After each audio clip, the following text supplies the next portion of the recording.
guys, welcome to my channel. My name is Sam and today we are going to be doing a full head install of Bellami volume wefts. So we're going to go straight in with our first row, which is our nape row, and this is going to sit about an inch above the nape. And then now this is my section in for my second row, and I always make sure that this is about an inch above the ears because I want to ensure that my client can wear it up if she needs to and that weft is not going to poke through. Now that's all nice and sewed down into place, and then I can move on to my third row. So I'm installing 3 rows today. This is that third and final one, and that is the section in from that. That's going to be about an inch above that second row, and then now I can begin my beaded foundation for this. So with your beaded foundation, the reason that it is so important is because this is what is going to hold and secure that weft into place once we've sewn it down.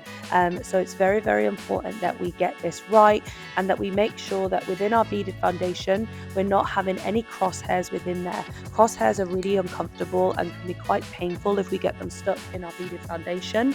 So that's why I always make sure that I'm using lots of clips and lots of hairspray to keep all of those crosshairs at bay. Once I've slid that bead onto there, what I will do is I will support it with my index finger, and then with my pliers I will then wiggle it and drop it down into place of where I want it to sit. We don't want that bead to be too high and tight, because if it's too tight, what's going to happen is it's going to feel really uncomfortable, it's going to pull, it's going to feel really painful if the client sleeps on it, and the scalp and the hair itself will suffer massively. So it's important that we are making sure that the foundation is comfortable. I'll always go through and check with my client how it's feeling, and I sometimes will just flip it up as well and make sure that I can have really, really nice up down movement, and then that way I know that it's not too tight. Clamping that bead into place, I always make sure that I'm pressing down with a little bit of tension when I'm just securing the bead onto the foundation. If you are someone that struggles with those beads slipping, it might be that they haven't been pressed down secure enough. So that's why I always make sure that I'm crimping at least 3 times. And then what you can see here is I'm just making sure that my subsection is the same as my section. That's really important. Our subsection should mimic the section on top. So if that subsection is curving round, if the section is curving round, then our subsection should be curving round too. And then I'm just checking for crosshairs. You can see I had a little one there, so I'm just getting it out of the way with the end of my comb, and then I'm just going to crimp it into place with my pliers. Once I'm happy with my beaded foundation, that's when I can then move on to my stitching. Your beaded foundation usually is going to be about an inch away from the hairline. I will say that if your client has finer hair or maybe less density around the sides, which most people do, it might even be like an inch and a half. And then if you need to fill those areas, you can cocktail it with another method such as keratin tips. So now we are moving on to those stitching. So these are my blanket stitches. This is how I'm securing that weft onto the foundation. What you'll notice is I am dropping my needle down through the pocket of hair and then pulling it up to secure.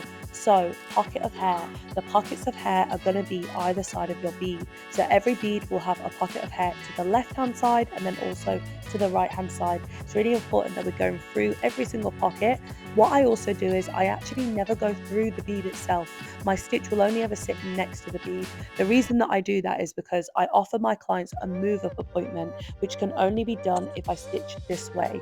If I were to stitch through the bead, it would be really difficult to do those move-up appointments. So working my way around, I'm really mindful of my hands. I like to use my thumb to almost balance that needle as I'm pulling it down and through, because I don't want to drop it down too far and then inadvertently create a split in the weft or even pick up hair from underneath that I don't want to be in there.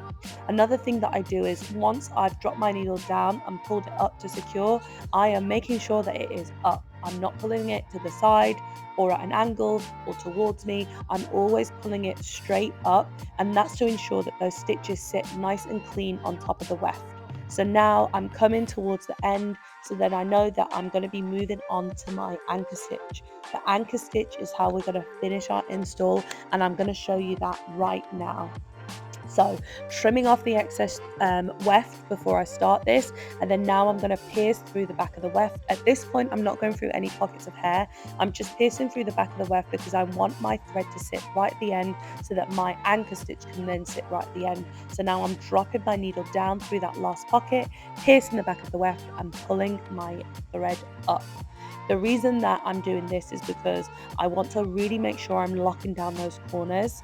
And then now I'm going to do the exact opposite. I'm going to put the needle up through the last pocket and then pierce the back of the weft. And then that will create a stitch that sits to the side. So now we've created a stitch that sits on top of the weft and a stitch that sits to the side of the weft. The reason that we want to do that is create that little L, because if you have problems within your install, chances are it's always going to be at those anchors, at those corner points. So it's really important that we make sure that we lock those into place so that they don't flap or peel during the duration of the wear.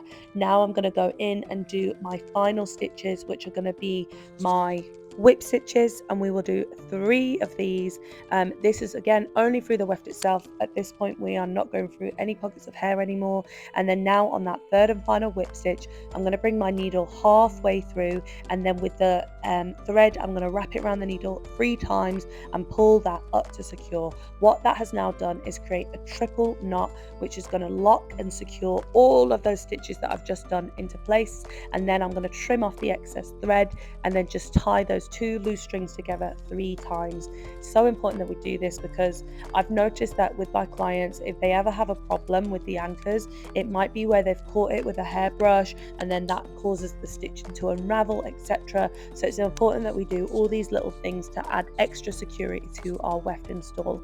So now that is how that third and final row looks, and then this is the after. We are obsessed, and please, if you are too, like and subscribe.